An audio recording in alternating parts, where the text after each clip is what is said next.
Now on Denver 7 News at 7 on Local 3, it's the final countdown. After this epic finish to Game 4 in Tampa, the Avs are now prepared to win the Stanley Cup on home ice. Fans will be out in force tonight watching the team take on the Lightning. We're checking in with local businesses as they prepare for a surge of crowds.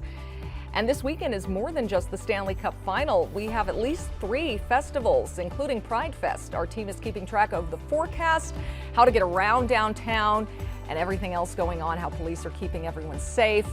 Yeah, it's a big weekend ahead. Thanks for joining us. I'm Nicole Brady. And I'm Brian Sanders. Yeah, Denver's the new city that doesn't sleep, I guess. All these festivals.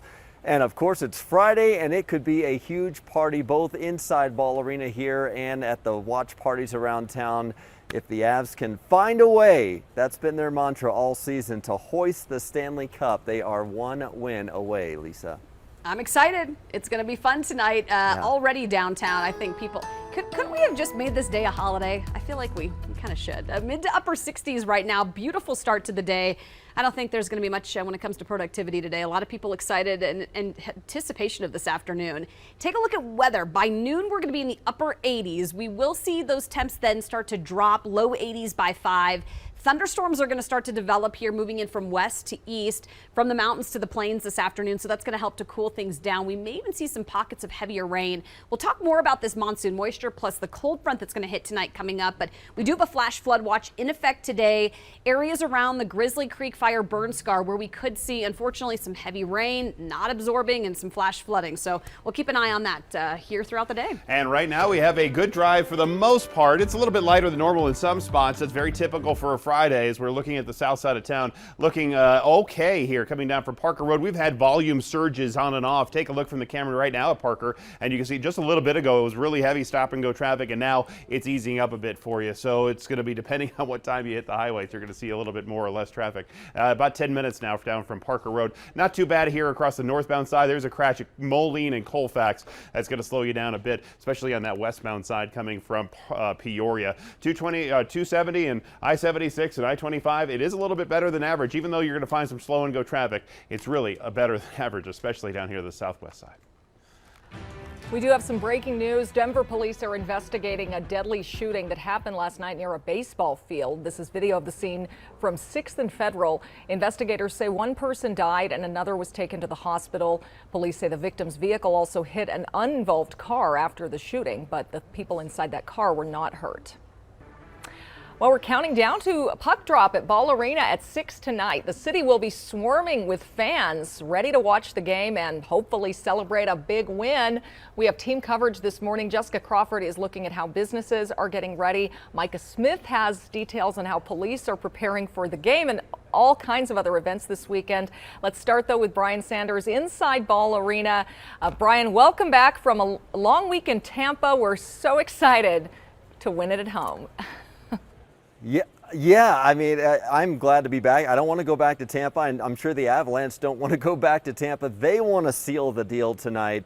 We were thinking, hey, it would be cool to sweep the Lightning initially, but how cool would it be to win on home ice and hoist the Stanley Cup for the first time in 21 years, coming off the emotional highs of Game 4, an overtime victory where we saw Nazem Kadri back in the lineup. He scored the game winner. Goalie Darcy Kemper was sharp, and there were a lot of heroes from that game. We heard from the Avs players as they were flying out of Tampa yesterday as they were considering the possibility of winning the Stanley Cup tonight, but they're trying to leave all the fanfare to the fans and stay focused on the task at hand. Obviously, we know what's at stake, but at the same time, what Tampa's going to bring, and kind of putting other emotions to the side and just focus on the game at hand. Like Gail said, we got a group that believes, but we also know Tampa's going to be playing their best game, so we got to put all that outside noise to the side and just focus on what we have to do. Yeah, I'm sure Tampa will not go quietly. They are back-to-back defending champions after all. History, though, is on the Avs side. They lead the series 3-1 Teams with a 3-1 lead in the Stanley Cup final are 35-1 overall. That includes Tampa Bay's last 2 championship runs. So we also checked Ticketmaster this morning. If you're hoping to somehow make it into the arena for the game tonight, the cheapest seat we found is $1,300. That's in section 314, just above us here, and the most expensive was $10,000. That's in the 200 level seats. We didn't even find that in the lower levels. So if you are going to be here at the arena, or maybe you're going to be out at a watch party, it is a production to have this home ice advantage for the Avs. It is not only the crowd cheering in the stands, it's the pom-poms in every seat, it's the music in the arena, it's the lighting, it's the ice conditions. It is quite the production to put on this show. You know, Avs Faithful is just an awesome fan base, and we love to see them react to what we're doing. But they just love this team, you know, and they've stuck with this team for a long time. Stanley Cup final action. Yeah, so more than 18,000 expected here in the arena, thousands more expected at the Tivoli Quad and the McGregor Square watch parties, plus those watching at home. A collective roar we hope to see when this is all said and done tonight, Nicole. It's going to be fun. Thanks, Brian. Avs fans, of course, it may be your last chance to get in on the watch party action. Jessica Crawford is at the Tivoli Quad on Auraria campus with how they're gearing up, and other businesses around town too tonight. Jessica. Yeah, there's a lot to be prepared for. So whether you're going to be here at the Tivoli Quad at the Auraria campus, or whether you're going to be at McGregor Square, there are going to be plenty of Avs fans filing into downtown Denver tonight. I'm going to give you a look right now at just what's going on so far here at the Tivoli Quad, and you can see that things are pretty much set up. They are geared up to have lots of people later on today at 4 whenever they have their watch party, whenever that starts. And there's lots of things that you can do here. You can watch the giant screens. You can also enjoy the food trucks. They're expecting about 10,000 people to show up. McGregor Square also expecting a crowd. You'll have to be 21 years old to attend that one, and you're going to have to bring your ID to attend. They'll have security at all entrances. If you're heading to McGregor Square, you can't bring outside food, alcohol, or seating, but there are more places to watch the game than just the Tivoli Quad or McGregor Square. Downtown restaurants are bracing themselves to be full of hungry customers. We beefed up like crazy. I mean, I brought in a full kitchen staff 3 or 4 days just to prep so much food because we were going to go through it. Our guys at the bar, same preparation. We, cut every fruit under the sun and made every mix we could possibly do. Lots of extra staff. I mean, just making sure everyone's careful and safe and honestly fast. We're ready to go.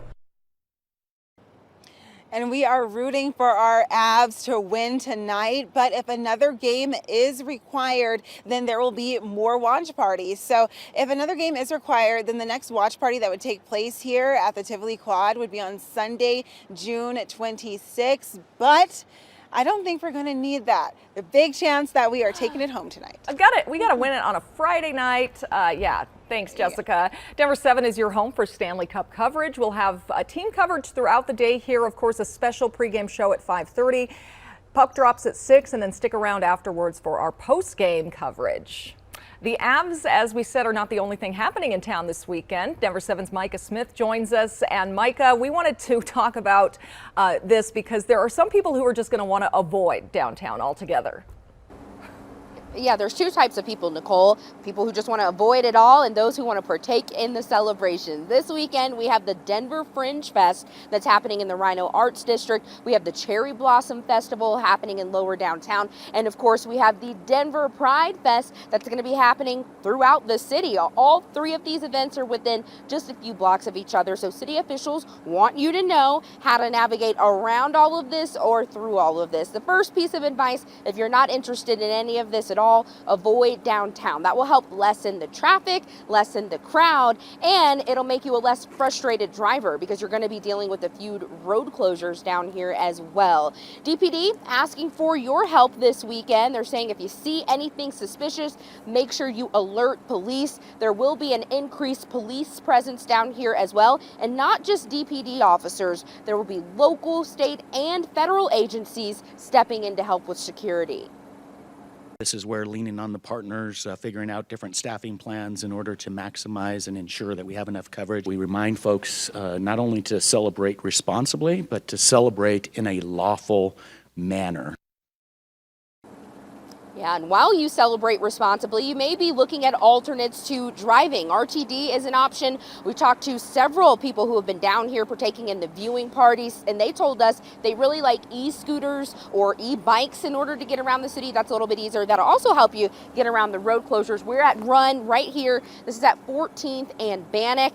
It was supposed to close at 7 a.m., been closed, though, for a few hours now. Let's check in with traffic anchor Jason Luber because Jason has a more holistic look at all of the closures happening in the area. Yeah, we're going to have some bigger closures today, Micah, and we did have those closures early. So right now we have both Bannock closed down from Colfax all the way down past 14th down to 13th, and we also have 14th Avenue closed down from Cherokee around Civic Center over to Broadway. Now, the big ones happen later on this evening. At 6 o'clock tonight, Colfax will be closing down from Cherokee all the way over to Lincoln Street, and then the big one will be Broadway from 16th Street Mall all the way down to 13th. So we'll have this entire area closed down for any driving traffic. So be mindful of that, especially if you're going to be heading downtown for, if you're coming in from that side of town. Let's say you're coming from the south side, you use Lincoln Street, Broadway, something like that to go for the Avalanche stuff.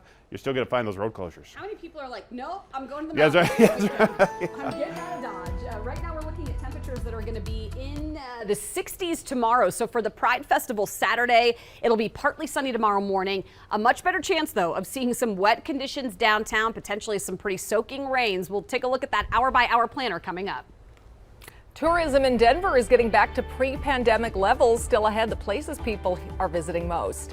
And Juul e-cigs are coming off store shelves. We're hearing mixed reaction to the FDA's order from local doctors and business owners.